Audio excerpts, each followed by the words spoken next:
সবাইকে জয় যিশু।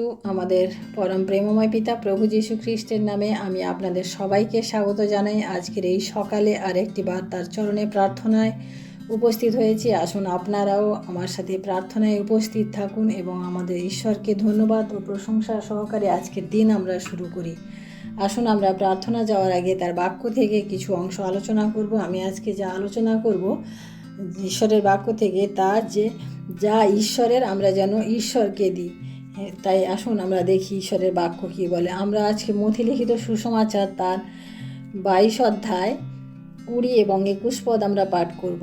এখানে লেখা আছে 20 পদে, তিনি তাহাদিগকে কহিলেন, এই মূর্তি ও এই নাম কাহার? তাহারা কহিল, কৈশরে। তখন তিনি তাহাদিগকে কহিলেন, তবে কৈশরের যাহা যাহা কৈশরকে দাও, আর ঈশ্বরের যাহা যাহা ঈশ্বরকে দাও। অর্থাৎ এখানে আমরা দেখি ফরিসিরা মন্ত্রণা অর্থাৎ চালাকি করে যিশুকে ফাঁদে ফেলার জন্য, কথার ফাঁদে ফেলার জন্য তারা চেষ্টা করেছিল। সেই সময় তারা জিজ্ঞেস করে দিয়েছিল যে কর দেওয়া বিধেয় কিনা। তখন যিশু বলেছিলেন, মানে তিনি হ্যাঁ কি না কিছু বলেননি। তিনি বললেন যে এইখানকার এখন প্রচলিত যে মুদ্রা রয়েছে সেই মুদ্রাটি আমার কাছে নিয়ে এসো। তখন সেই মুদ্রাটা নিয়ে আসার পরে তিনি সেই মুদ্রা দেখিয়ে বলেছিলেন এই ছবিটি কার এবং কার নাম এখানে লেখা আছে। তখন তারা বলেছিল যে এই মূর্তিটি হচ্ছে কৈশরের এবং কৈশরের নামই এখানে লেখা আছে। অর্থাৎ সেই সময় প্রচলিত যে রাজা, সেই সময়কার যে রাজা ছিলেন কৈশর, তার নাম ছিল। তখন যিশু বললেন, তাহলে যে এটা কৈশরের, এটা তাহলে কৈশরকে দাও, আর যেটা ঈশ্বরের সেটা ঈশ্বরকে দাও। কারণ ঈশ্বর এইভাবে আমাদেরকে এখানে শিক্ষা দিয়েছেন। আমরা দ্বিতীয় বিবরণ তার 15 অধ্যায় 4 এবং 5 পদ আমরা পাঠ করি। বাস্তবিক তোমার মধ্যে কাহারও দরিদ্র হওয়া অনুপযুক্ত, কারণ তোমার ঈশ্বর সদাপ্রভু তোমার অধিকারার্থে যে দেশ দিতেছেন সেই দেশে সদাপ্রভু তোমাকে নিশ্চয়ই আশীর্বাদ করিবেন। কেবল আমি অদ্য তোমাকে এই যে সমস্ত আজ্ঞা দিতেছি, ইহা যত্নপূর্বক পালনার্থে তোমার ঈশ্বর সদাপ্রভুর রবে কর্ণপাত করিতে হইবে। অর্থাৎ ঈশ্বর বলেছেন যে আমাদের মধ্যে কেউ দরিদ্র থাকবে না, অনুপযুক্ত, মানে কোনোভাবেই আমাদের দরিদ্র থাকা উচিত নয়। কারণ তিনি বলেছেন যে আমি তোমাদিগকে অধিকার করার্থে যে দেশ দিয়েছি, অর্থাৎ আমাদেরকে প্রত্যেকে তিনি যে সমস্ত জায়গায় নিযুক্ত করেছেন সেই সমস্ত জায়গা থেকেই তিনি আমাদের আশীর্বাদ করবেন এবং এমন আশীর্বাদ করবেন যে আমাদের কখনোই কোনো অভাব হবে না। এবং তিনি এখানে বলেছেন যে শুধু আমাদেরকে, তারপরে আমরা কি বলেছেন যে শুধু এখানে আমাদেরকে কি করতে হবে, যে তার আজ্ঞা সকল আমাদেরকে পালন করতে হবে। যেভাবে তিনি আমাদিগকে বলেন আমাদিগকে সেইভাবে তার আজ্ঞা সকল পালন করতে হবে, তাহলে আমাদের মধ্যে আর কোনো দরিদ্রতা আসবে না। আমরা দ্বিতীয় বিবরণ তার 16 অধ্যায় 16, 17 পদ এবং 10 পদ দেখি। দ্বিতীয় বিবরণ তার 16 অধ্যায় 16, 17 পদ এবং 10 পদ দেখি। তোমরা প্রত্যেক পুরুষ বৎসরের মধ্যে 3 বার তোমার ঈশ্বর সদাপ্রভুর সম্মুখে তাহার মনোনীত স্থানে দেখা দিবে।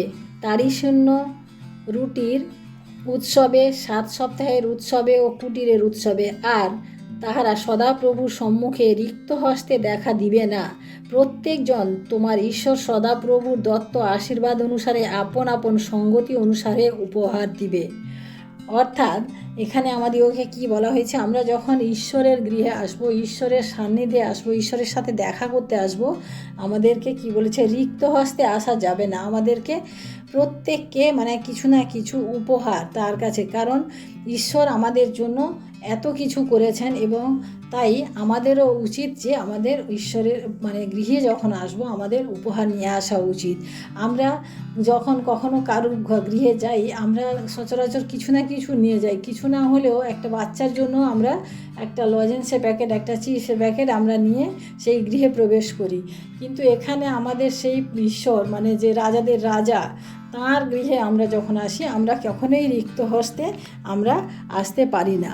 আমরা প্রথম বংশাবলী তার 16 অধ্যায় 9 পদ যদি আমরা পাঠ করি, 16 অধ্যায় 19 পদ যদি আমরা পাঠ করি, আমরা এখানে দেখতে পাবো যে লেখা আছে, তৎকালে তোমরা সংখ্যাতে অধিক ছিলে, অল্পই ছিলে, অর্থাৎ তথায় প্রবাসী ছিলে।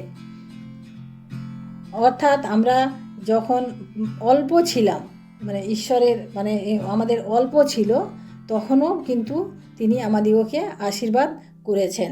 এবং আমরা দেখি দ্বিতীয় বিবরণ তার 16 অধ্যায় 16-17 পদ, দ্বিতীয় বিবরণ হিতোপদেশ তার 3 অধ্যায় 9-10 পদ, হিতোপদেশ তার 3 অধ্যায় 9 এবং 10 পদ আমরা পাঠ করে দেখি। এখানে লেখা আছে, ঈশ্বরের বাক্য বলে, তুমি সদাপ্রভুর সম্মান করো আপনার ধনে আর তোমার সমস্ত দ্রব্যের অগ্রিমাংশে, তাহাতে তোমার গোলাঘর সকল বহুশস্যে পূর্ণ হইবে, তোমার কুণ্ডে নতুন নতুন দ্রাক্ষারস উথলিয়া উঠিবে। অর্থাৎ ঈশ্বর বলেন যে আমরা যখন সদাপ্রভু কাছে আসবো বা তার কাছে আমরা যাব, বলছে যে আমাদের যে যা কিছু আছে সে তাকে সেই সমস্ত ধন দিয়ে, সেই সমস্ত কিছু দিয়ে তাকে আমাদেরকে সম্মান করতে হবে। এবং আমাদের দ্রব্যের অগ্রিমাংশে, অর্থাৎ আমাদের যে অগ্রিমাংশ কাকে বলে, যে আমাদের প্রথম অংশ, আমরা যদি একটা চালের বস্তা আনি তার প্রথম অংশ আমাদেরকে ঈশ্বরকে দেওয়া উচিত। আমার গাছের যদি একটা ফল হয়, সেই প্রথম ফল ঈশ্বরকে দেওয়া আমাদের উচিত। আর তাহাতে তোমার গোলাঘর বহু শস্যে পূর্ণ হইবে, তোমার কুণ্ডে দ্রাক্ষারস উথলিয়া উঠিবে। অর্থাৎ তখন আমাদের আর কোনো অভাব হবে না। আমাদের মানে গোলাঘর, তিনি বলছেন যে আমাদের গোলাঘর উথলিয়া উঠবে। আমরা মালাখি তার 3 অধ্যায় 8-10 পদ আমরা পাঠ করি। মালাখি পুস্তক তার 3 অধ্যায় 8-10 পদ আমরা পাঠ করি।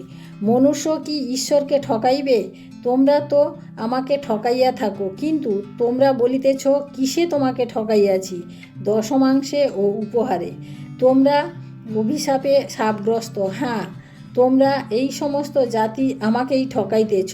তোমরা সমস্ত দশমাংশ ভাণ্ডারে আনো, যেন আমার গৃহে খাদ্য থাকে, আর তোমরা ইহাতে আমার পরীক্ষা করো। ইহা বাহিনীগণের সদাপ্রভু কহেন, আমি আকাশের দ্বার সকল মুক্ত করিয়া তা তোমাদের প্রতি অপরিমেয় আশীর্বাদ বর্ষণ করি কিনা। অর্থাৎ ঈশ্বর এখানে বলেছেন যে আমাদের দশমাংশ, আমরা প্রত্যেকে জানি না, খ্রিস্টীয় ভাই বোনেরা প্রত্যেকে জানি যে আমাদের দশমাংশ ঈশ্বরের ভাণ্ডারে আনতে হয়। আর যদি আমরা দশমাংশ ঈশ্বরের ভাণ্ডারে না আনি, তাহলে কি হয়, আমাদের অভাব কখনো যাবে না। তার জন্য তিনি বলছেন যে এখানে যদি না আনি, তাহলে আমরা কি বলছে, শাপগ্রস্ত হবে। এবং ঈশ্বর এটাও বলেছেন যে তোমরা পরীক্ষা করে দেখো, আমাকে পরীক্ষা করে দেখো যে আমি তোমাদেরকে আকাশের দ্বার খুলে মুক্ত মানে এত দান করি কিনা। তাই আমাদের দশমাংশ আমাদের ঈশ্বরের গৃহে একান্তই আনা প্রয়োজন রয়েছে। আমরা আরেকটি বাইবেল পদ পড়ি, হিতোপদেশ তার 11 অধ্যায় 24 এবং 25 পদ পাঠ করি। হিতোপদেশ তার 11 অধ্যায় 24 এবং 25 পদ। কেহ কেহ বিতরণ করিয়া আরও বৃদ্ধি পায়, কেহ কেহ বা ন্যায্য ব্যয় অস্বীকার করিয়া কেবল অভাবে পড়ে। দানশীল ব্যক্তি পরিতৃপ্ত হয়, জল সেচনকারী আপনিও জলে সিক্ত হয়। অর্থাৎ কেহ কেহ বিতরণ করে আরও বৃদ্ধি পায়, কিন্তু হয়তো যার নাই সে দিয়ে আরও বৃদ্ধি পায়, কিন্তু যার আছে, সামর্থ্য আছে, অথচ দিতে অস্বীকার করে, কিন্তু তার যত থাকুক না কেন তার অভাব থেকে যায়। তাই বলছে যে দানশীল ব্যক্তি যে দান করে সে পরিতৃপ্ত হয়, এবং জল সেচনকারী আপনিও জলে সিক্ত হয়। আমরা এই একটা উদাহরণ যদি আমরা দেখি, যে এখানে আমরা দেখি যে মথিলিখিত সুসমাচার তার 6 অধ্যায়, যে আমরা এই মানে ঈশ্বরের দেখি যে যেখানে তিনি 5,000 লোককে তিনি খাইয়েছিলেন, না, 5,000 লোককে তিনি আহার দিয়েছিলেন। সেইখানে আমরা দেখি যোহন লিখিত সুসমাচার 6 অধ্যায় 3-13 পদ আমরা যখন পাঠ করব, সেখানে আমরা দেখব যে যিশু এখানে 5,000 লোককে খাইয়েছিলেন। আমরা সেখানে দেখি যে একটা বালকের কাছে মাত্র মানে 5টা রুটি এবং 2টো মাছ ছিল, সেইটার থেকে তিনি আশীর্বাদ করেছিলেন এবং সেটা আমরা দেখি যে 5,000 লোক মানে নারী এবং মানে শিশু বাদ দিয়ে 5,000 লোক ভোজন করেছিল। এখানে আমরা দেখি যে একটা বালকের কাছে, যে বালকের কাছে মাত্র 5টা রুটি এবং 3টা মাছ ছিল, সেই বালকটা যদি না দিত বা সে যদি লুকিয়ে খেয়ে নিত, তাহলে এই আশীর্বাদটা সেদিন আমরা কেউই দেখতে পেতাম না। তাই আমরা দেখি যে যখন আমরা আমাদের সর্বস্ব ঈশ্বরকে দিয়ে দিই, তখন আমাদের কী হয়, স্বর্গ খুলে আমাদের জন্য সেই আশীর্বাদ আমাদের জন্য আসে।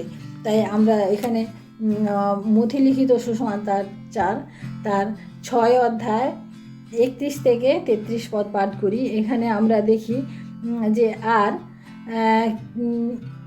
কি ভোজন করিব বা কি পান করিব বা কি পরিব, কেননা পরজাতীয়রাই এই সকল বিষয় চেষ্টা করিয়া থাকে। তোমাদের স্বর্গীয় পিতা তো জানেন যে এই সকল দ্রব্যে তোমাদের প্রয়োজন আছে, কিন্তু তোমরা প্রথমে তাহার রাজ্য ও তাহার ধার্মিকতার বিষয়ে চেষ্টা করো, তাহা হইলে এই সকল দ্রব্য তোমাদিগকে দেওয়া যাইবে।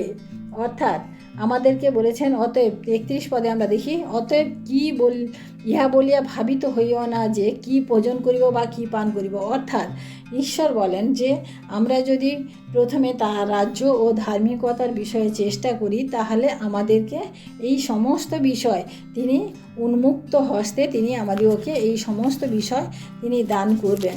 আমরা 2 কোরিন্থীয় তার 9-7 পদে আমরা যখন পাঠ করি, তখন দেখি, প্রত্যেক ব্যক্তি আপন আপন হৃদয়ে যেরূপ সংকল্প করিয়াছে তদনুসারে দান করুক, মনোদুঃখ কিংবা আবশ্যক বলিয়া না দিও, কেননা ইহা ঈশ্বর হৃষ্টচিত্ত দাতাকে ভালোবাসেন।